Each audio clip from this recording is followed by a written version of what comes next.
Welcome to Coaches Roundtable. I'm Ed Codi, and welcome to a special edition. And our special guest, the best hockey analyst in the business, Jay Caufield of the Pittsburgh Penguins. Jay, it seemed like yesterday, June the 24th, that the Florida Panthers won the Cup, and here we go again. Really, Yeah. there's only 2 months off. They were back in preseason training camps in September, and we're ready to go. The Pens open up. They're at home against the Rangers. How fast this time has gone. Yeah, it really does. I mean, it did seem like it just ended, and then here we are talking again. The seasons are long for the players and the guys that win a cup. That's why repeating in the NHL, in any sport, in any professional sport, and anything really, when you can repeat as a champion, it's very difficult because of what goes along with it, all the distractions and how long they have to play. It makes it tough. So, but here you come right back around camps. Once I always used to remember, Ed, when the Steelers went to training camp, it's almost like your fun was going to end because you were the next domino to fall to go to camp. So the Steelers started in July, then we would follow up, and it's this is a great time of year for the guys that made the roster and put all their hard work in, and now they're ready to go. Hey, Jay, do you think they're really getting enough time in the off season to recuperate? It's a brutal game. It's demanding, especially if you're a playoff team. Is there Yeah. 2 months enough time to recuperate? No, it's really not. But for the teams that get bumped, first of all, it's about money, right, Ed? So they want as many games as they can possibly get. Um, you have the championships, the world event that's going to take place this fall and winter. It's not a lot of time, no. But for the teams that got bumped out in April, it's a really long time. You know what I mean? That's a long.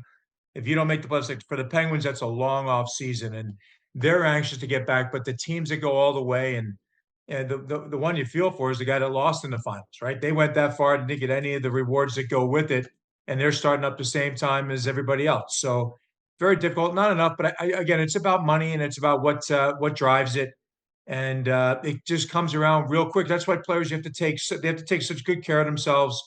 I mean, we did too. It's even now I mean, you had to do that. It's a different world today than it was 30 years ago, 40 years ago. Even when I played, the early years that I played, guys would come to camp to get in shape.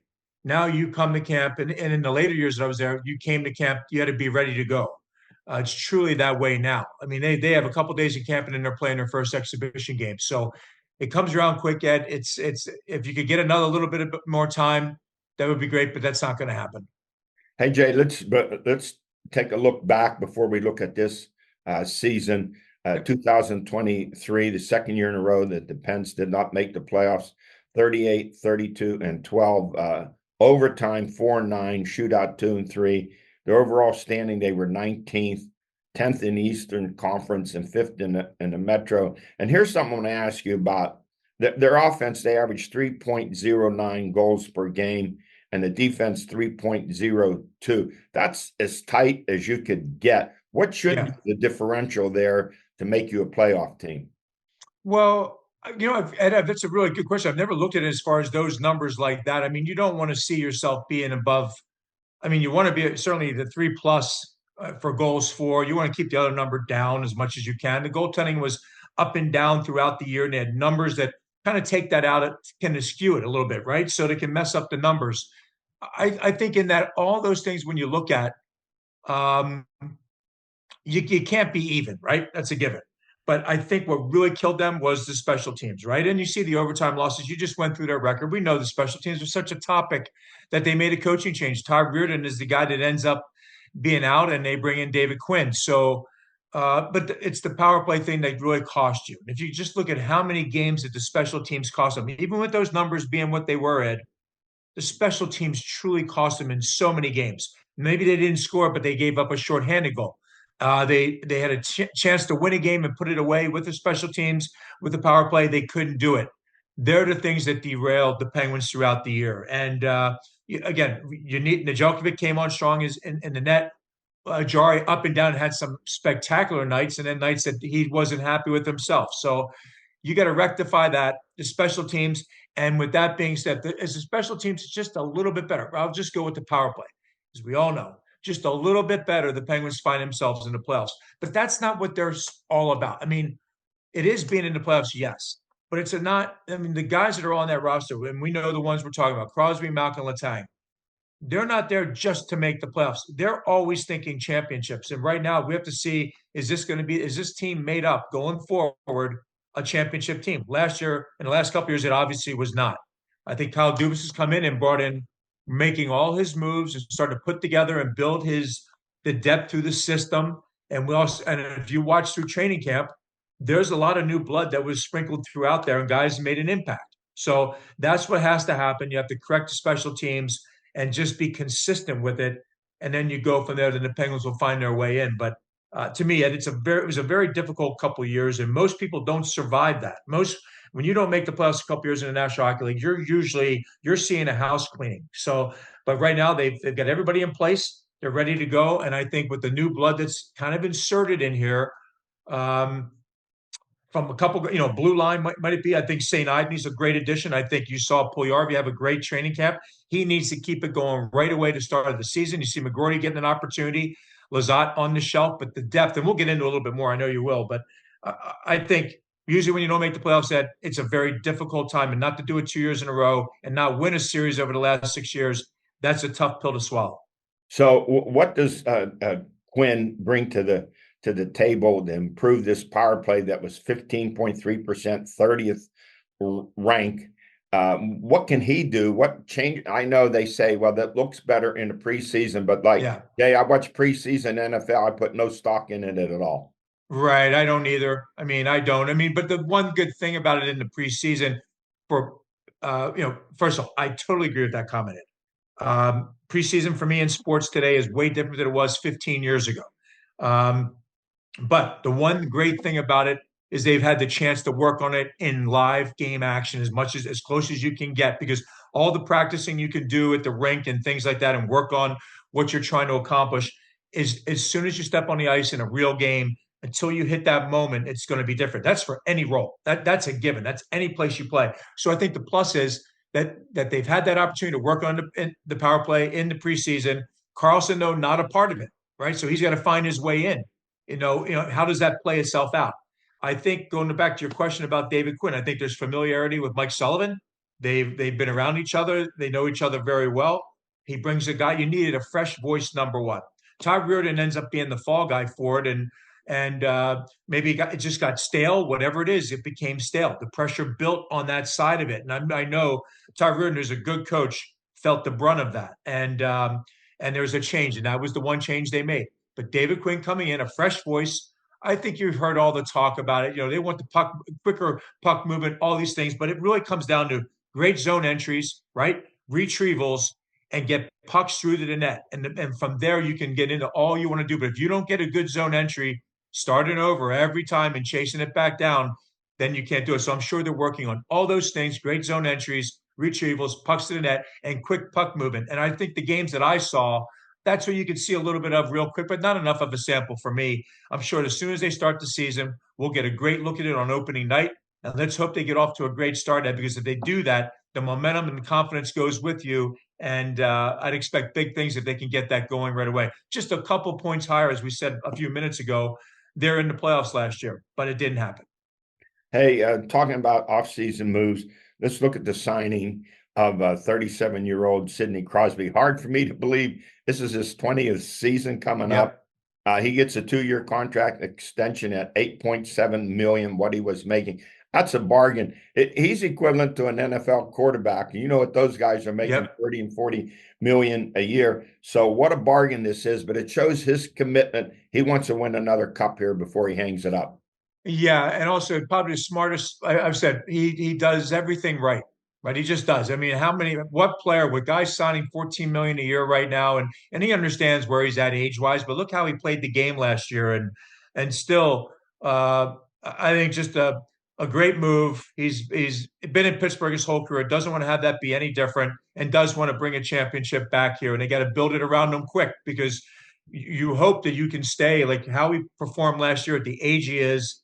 But he's a different breed, completely different breed. He lives and breathes the game of hockey. He finds ways to improve himself all the time, right up until now.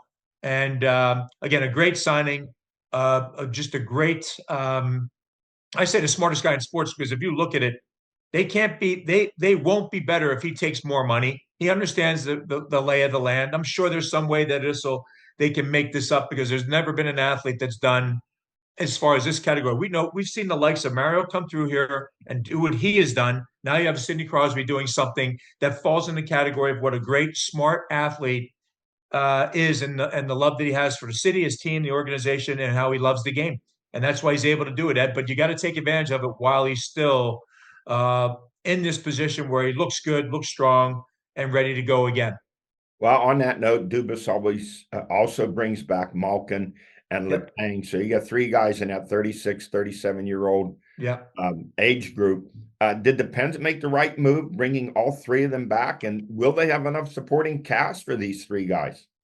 Yeah, I mean that's always a tough question. I mean, if you look at the I always look at the New England Patriots for some reason. You look at the championships that they've won, and they've always, if you look at how they've done it, they've purged their roster, right? They've moved guys on. People who never thought that would happen to a certain player is moved on, and they were successful at it.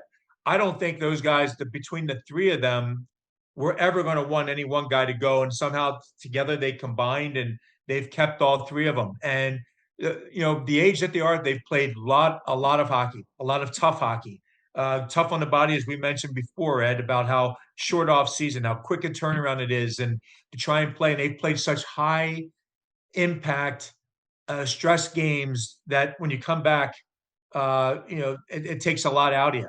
But this year, I believe, with not making the playoffs again and how that feels, those three are leading the way, and they'll be the hungry guys. And they don't want to go. They don't want to follow that same path that they had the last couple of years, and it's going to fall on them. And they understand that. They know that. And the one thing about it too, Ed, it talked about the athlete today is way different than if you were, if you're 38. Most guys, you were done already by 5+ years. Today, the athlete they keep themselves in shape all year round. They never let it get away from themselves, and they try and come back stronger. But still, at some point, Ed, right?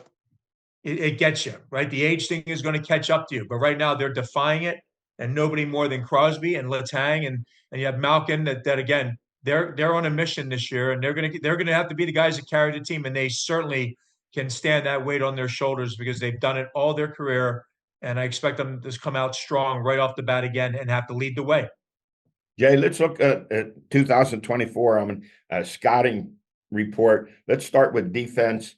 Yep. Tristan Jarry, arguably it was his worst season, 1925 and 5, 903 save percentage and 2.91 goals against average. You didn't have a healthy year. You have a reason to believe he's going to make a strong rebound this year. Well, he's there. You know, they signed the Djokovic. They brought him back. They thought he was maybe going to go elsewhere, but he comes back. And I still think the way it plays out, and again, this is just guessing, with the conversations between everybody, trade, talk of trades, but he's your guy. And when he's on top of his game, Ed, he's one of the best goaltenders that's playing in the game. But and the talk is even from him and Mike Sullivan. The consistency you just need consistency from your netminder. You can't have those games where a soft one gets by, it deflates the bench, it does all those things. They have to be on top of it all the time. The pressure's so great. I think he's coming back again. Another player that's certainly didn't like how it played out last year has to come back on a mission. I expect him to be that way as it starts off. I don't think it was ever not going to be. He was not going to be the number one starting this year, even if Ned was healthy. I think they have to me, it appears a great relationship between each other, the goaltenders, and you pull for each other to go. But you need both goaltenders to be very, very good to compete in this game today. And I'd expect Jari to be that guy, to number one again. And now with Nedeljkovic going down, now you've got Blomqvist that's going to be pushed into the spotlight quicker than they probably wanted to do this. But here he is. He's going to get a look. But Jari going right off the bat, and Ned, when he gets back healthy, thing, they can push each other from there. But I always felt coming in, it was going to be Jari's net when he started. If they couldn't move him and Nedeljkovic re-signing, I still felt that way, that it was going to be Jari starting it off. Well, when you speak about Alex Nedeljkovic, he was 8-1-3 down the stretch. And what Yeah. surprised me was that Dubas said after the season he wasn't sure he's going to bring him back. And that really was puzzling to me that he would make that comment about one of the better backups in the National Hockey League. Yeah, you know what I think, and maybe that comment, Ed, I'm not sure if it, when I heard a few, I think might have been the thought I thought they thought maybe he might resign, he might sign elsewhere, like he might get another deal that would take him to be the starter right off the bat. I think it could have been that a little, maybe the way the comment, yeah, for him to, if he said, hey, I don't think I'm not sure we want to resign him, that would be surprising. But I thought it was more from the standpoint of, hey, somebody might grab him and offer him too much money that the Penguins couldn't meet that. That's how I took it, Ed, before the comments I heard. But if you heard that, that's a little different than what the comments I had heard made. That would be surprising because he certainly was the guy down the stretch. He outplayed. They gave him the net. It was his net all the way through to the end. That's what, even probably with me saying, I still think Jari, with them both coming back, it has to be Jari's net. He's paid like a number one. He has to be your number one. And then you go from there. If he starts off slow, then you go right to the other guy. But Nedeljkovic is a great signing to get back in the fold. It's a shame to see him go down in preseason. Right now, you get behind the eight ball. A couple weeks, he's not not in the flow. But hopefully, they work so hard to get themselves back, and hopefully he finds it right away. But let's hope sooner than later. Well, let's look at the other defensive pairings. You got Letang, pretty strong last year. He had his health issues. He's a guy you hang your hat on. And you're going to have the same pairing with him, with Jack, still going to pair with him. I think it's going to be Grzelcyk and Letang, right? I think that's who, with the signing they brought in, Grzelcyk from Boston. I think you're going to see him paired with Letang. And I think you're going to see Pettersson and Carlson together, right? And then the third pairing would be Graves and St. Ivany, the St. Ivany to me has been really good. I think that's a great young right-handed defenseman that you're going to see, be impactful throughout the year and push. I mean, look, the numbers are too great on the one side. I mean, you have Carlson coming back. If Carlson was unhealthy, if Carlson is not able to play on opening night, and I think he's going to be ready to play. But if he was not, Ed, I'd expect St. Ivany to be partnered with Pettersson. St. Ivany showed, I thought that was a great surprise and a great thing for the Penguins coming into camp. He showed a lot last year in the 14 games he played, and he looked the same way in training camp for me. I expect him to be just a guy that's going to climb the ladder, but it's certainly hard to surpass, to climb over top of Carlson and Letang. That's not going to happen, but he's going to be an impactful player, and he's smart, great hockey sense, steps up, great stick, physical. He just knows the game, and he looked really good over that 14 games of his career. So I think that added a great strong depth. Now you can see why they had to move Chad Ruedel or guys like that. Why they let P.O. Joseph go? They had young guys in camp that would be pushing guys in, and now you see where we're at with Carlson coming back healthy. All right, let's look at the offense. I know it's not set in stone, but you look at that first line. Is it going to be Drew O'Connor, Crosby, and Russ? Russ missed 20 games last year, had 28 goals. You really need him healthy. Do you like Drew O'Connor on that first line? Let me start off with one thing first, Ed, before we just talk about the first line.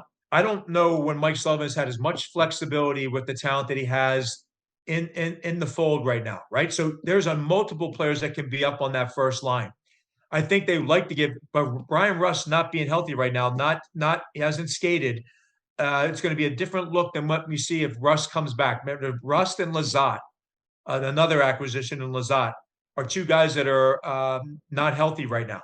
With them out of the lineup, I then would expect, yes, Ed, to see Drew O'Connor up on the left side, and you see Beauvillier is going to play the right. That's what it looks like right now. I think they're going to keep Malkin, Bunting, and Raquel together, but I think right now you can see O'Connor. If Brian Rust is not healthy and in opening night, I think you'd expect to see Drew O'Connor on that left wing, and I believe it'd be going with Beauvillier on the right side. And you mentioned the second line, which I like, Bunting and Malkin and Raquel, but correct me if I'm wrong, the lines 3 and 4 have been troublesome the last 2 years for the Pens. Yeah, they have been, Ed, and I think all the things they put together, this is where I feel like the flexibility is really coming into play. You have multiple players that can play any kind of different position and also move up a little bit, right? So you're from Achari, right? You have Achari, you've got Hayes, you've got Lazat when he's back healthy, right? Then you've got also Lars Eller, then McGroarty, who the young player that came in to trade from Winnipeg. He made the opening night roster, so I'd expect him to be on the left side with Eller and Puljujarvi on the right. Because Puljujarvi's camp, they were so. I mean, I watched him even the games I watched. He stood out in every game that I saw, and he produced. He's got a great opportunity. He's healthy, so I think they really like that. Eller, McGroarty, and Puljujarvi right now, and then on the bottom, on the fourth line, it's Cody Glass, right? Then you have Achari and you have Kevin Hayes. So Hayes, Achari, and Glass, that's a really veteran-laden, strong fourth line.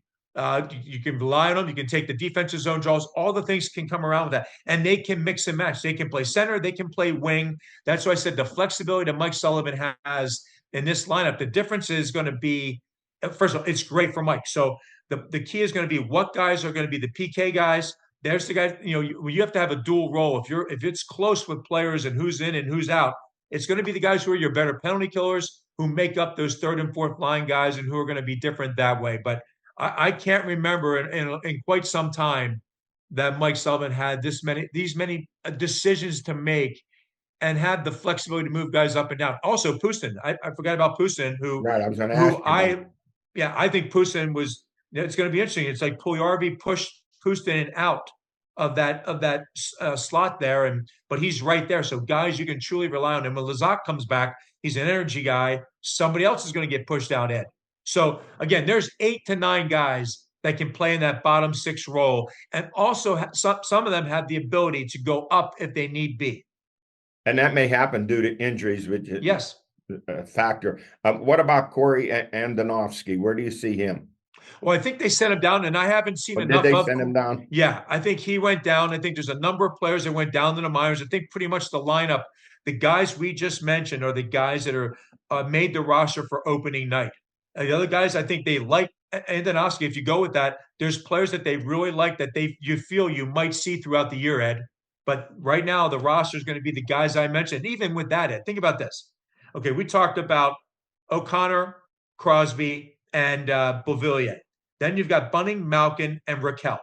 All right. Then you've got McGroarty, Eller, and Puljujarvi. Then you've got Hayes and Glass and Achari. Now, I'm not even talking about Lazat, Rust, and Pustinen. There's 9 forwards right there. When those guys come back healthy, decisions have to be made. That's why these first number of games until these guys come back are very important for the guys that are on the bubble. Because when Russ comes back, he's slotted right up with Crosby right away. Beauvillier will probably go to the left side if it's working with Crosby. O'Connor will move down. Then somebody on that third and fourth line is going to get bumped off of that role. So it's strong competition on the forwards as far as versus what they had before it. You could pretty much every night go, I can see this, and this over the last couple of years. Right now, guys are going to be pushing guys.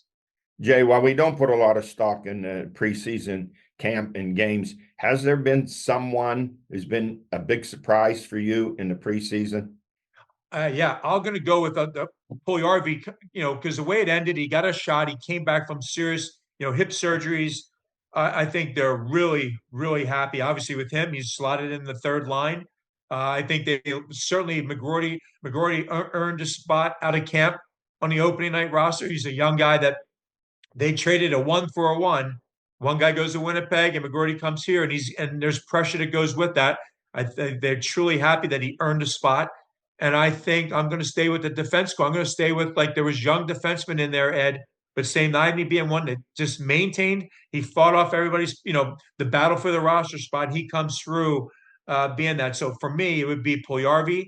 I think the young McGroarty, and also on the blue line was St. Ivany holding on to that spot and a few guys pushing them. I think they're the ones that stood out most in camp. Hey, Jay, let's look at the National Hockey League in general. Players are getting bigger, stronger, faster. Maybe they ought to change the blue line and call it the black and blue line.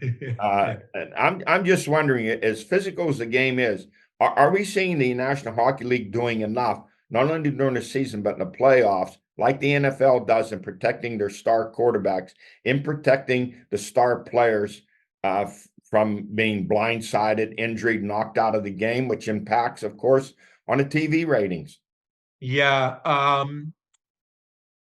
Ed, I think they're saying they try to do it. I think it still comes down to the players.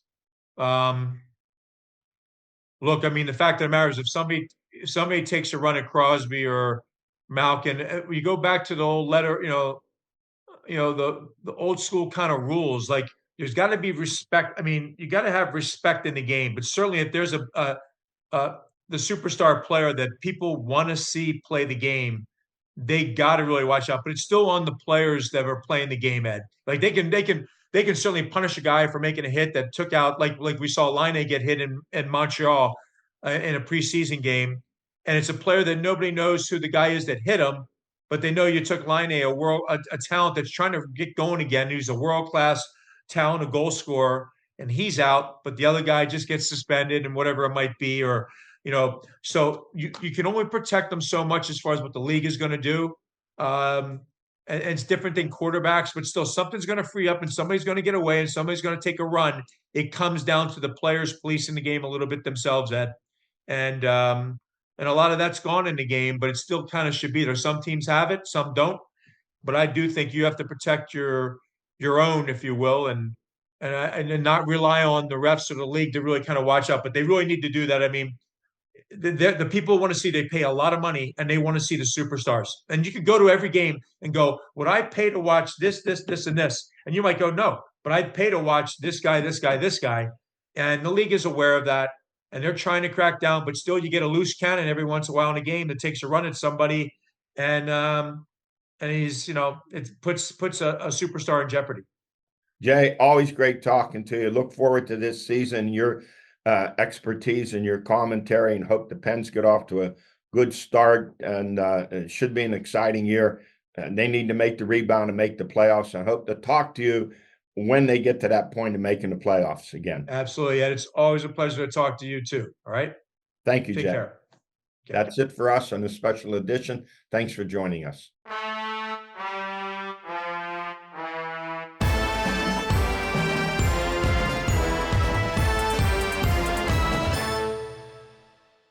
Sure, 5G home internet sounds great, but those plans are based on your cell phone coverage. That means if you have no signal inside your home, you have no Wi-Fi either. Plus, they can slow you down when too many people are online. It's all in the fine print. With Zoom from Armstrong, you get what you pay for. Speed, reliability, and coverage in every single room of your house. Compare other internet providers to Armstrong and see the difference an unmatched fiber network makes. Thank you for calling Megafiber. Your estimated wait time will be 27 minutes.